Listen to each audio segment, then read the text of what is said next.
Hello, anatomists. Michele here, and our job with this video is to finish up our study of the heart by looking at those structures that we can see best from our diagrams. Now, what we're looking at in this picture is our heart located in what would be called the pericardial cavity. So if you remember from your A and P1 classes, the organs of our thoracic and abdominopelvic regions are housed in body cavities, and those cavities are lined by a membrane called the serous membrane. And the outermost layer of your serous membrane is your parietal layer. So here we'll be very specific, and we'll call it our parietal pericardium. And that's what we're seeing also when we look in this blown up picture here. And that's also, represented by this kind of image of putting your fist down into a slightly inflated balloon. It'd be this outer layer, outer component of the balloon. Now, the parietal pericardium has 3 layers. So the outermost layer we're going to call just the fibrous connective tissue. The middle layer is areolar tissue. So we studied all of these as part of our AMP1 course. And then the inner layer is called mesocelium. So this is actually just kind of a specialized term for simple squamous epithelial tissue that we see composing our serous membrane. It's derived from an embryonic layer of tissue called the mesoderm, and that's not really something that we study in this course. If you're looking at that idea of the fist in the balloon, you have a space here that would be full of air, and in the body, of course, that space would be full of fluid. So we would actually call that pericardial fluid. And then the tissue that we see actually lining the heart and making up the outer layer of the heart wall is the visceral pericardium, which we can also then refer to as the epicardium, because we will see this as the outermost layer to the heart wall. And so that would be like if the fist is the heart, then the layer of the balloon that's touching the fist would be the epicardium or the visceral pericardium. We can also see here that the point of the heart is called the apex. We have the broad superior portion that we call the base. And then in this image, you can see the coronary sulcus, which has that layer of adipose tissue. And we talked about there being some arteries located in that space. So we were talking about the right coronary artery as being located in that space on our previous videos.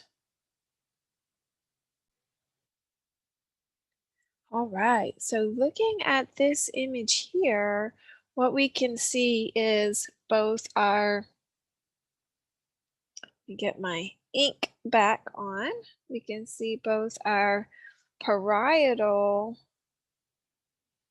pericardium. We can see our space, which would be full of pericardial fluid. And we can see our entire heart wall. Now, as we look at the outer section, let me actually label that up here.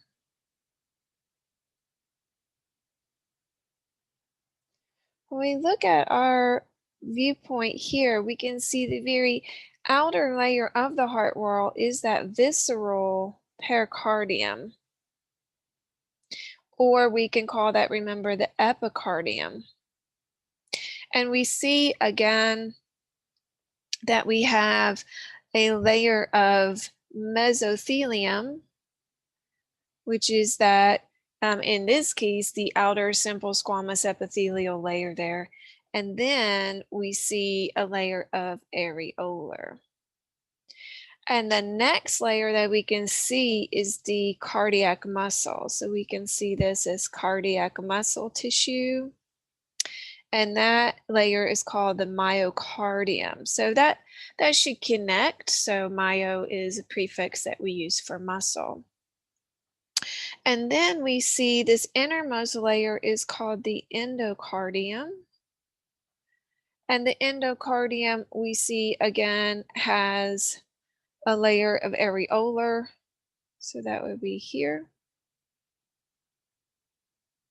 And a layer of mesothelium.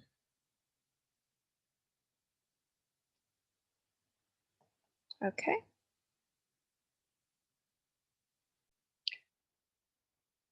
The last thing I wanted to look at with you in terms of our study here is the flow of blood, which we've talked about already in an earlier video, but I want to reinforce that. So here we're going to see that the blood is going to come from the systemic circuit from the body to the vena cavae. So you have both superior at the top, right? Superior. And you have inferior at the bottom, right? And so from here, the blood will flow into the right side of the heart. So we're going to flow into the right atrium. From there, I would say that the blood flows through the right AV valve, or we can call this the atrioventricular valve, or we can call this our tricuspid. And the blood then flows into the right ventricle. Notice I'm using the color blue here because remember that's represented our deoxygenated blood. So the entire right side of our heart will have blood from the body, and so this will be deoxygenated. When that ventricle contracts and builds pressure, it pushes open the pulmonary semilunar valve, and then the blood travels out the pulmonary trunk, and then it goes through either the left or the right, depending, pulmonary arteries. Remember, arteries carries blood away. So let's put us a little reminder here. Arteries away. That's always true. Most of the time when the blood leaves the heart, it's full of oxygen, but that's not true if you're on the right side of the heart.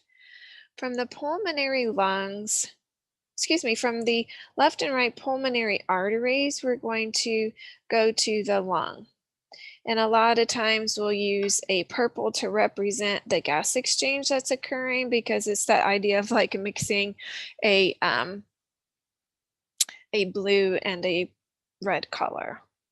So then we see that the blood is coming back to the heart from the lungs, right? And so from the lung, we're going to see that the blood will travel from the left and the right, or through the left and the right pulmonary veins, from the pulmonary veins into the left atrium, from the left atrium into the left AV valve, or what we can call the bicuspid valve, or what we can call the mitral valve. And from that valve, the blood is going into the left ventricle. From the left ventricle, as it contracts and builds pressure, it's going to force open what we call the aortic semilunar valve. And from there, it's going to go out the ascending aorta, the aortic arch, and then the descending aorta, which I have misspelled there. And from there, we go to the body, and that's entering into what we would consider the systemic circuit. From the body, we're going to have gas exchange. So we're going to have the delivery of oxygen and picking up CO2 and then returning back to the heart to do that whole circuit again. When we're looking at the aortic arch, we can add in the detail that as we're coming off of the arch, first, we're going to have 3 branches. So let me see if I can make myself room for these 3. So the first one there would be the Brachiocephalic Artery.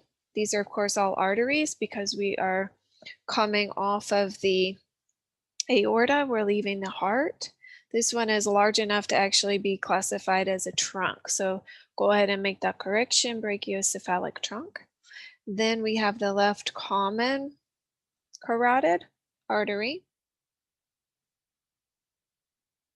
And then we have the left subclavian artery. So you can remember that this one's branching first, this one's second, and this one third as we're going through that archway. If I remember correctly, you will see a question along those lines on your departmental final that you take in the lecture part of our course. Let me also, I was trying to remember, I wanted to do one other thing. Let me also highlight that when we're looking at our pulmonary trunk and our pulmonary arteries, these are going to be exceptions, meaning these are going to be arteries that carry deoxygenated blood. And so they're shown here by that blue color. And then over here we have the pulmonary veins. And so these are veins that are going to carry oxygenated blood. I'm highlighting these because these are exceptions. The kind of normal is for arteries because they're taking blood away from the heart. That's always true. That blood is almost always oxygenated. And then because veins are bringing blood back to the heart, that blood is almost always deoxygenated. So what we're highlighting here are exceptions. So this is the only case where an artery is carrying deoxygenated blood. This is the only case where a vein is carrying oxygenated blood. Okay, that is it for instruction. Stay tuned for your model practice. And as always, take care of yourselves and each other.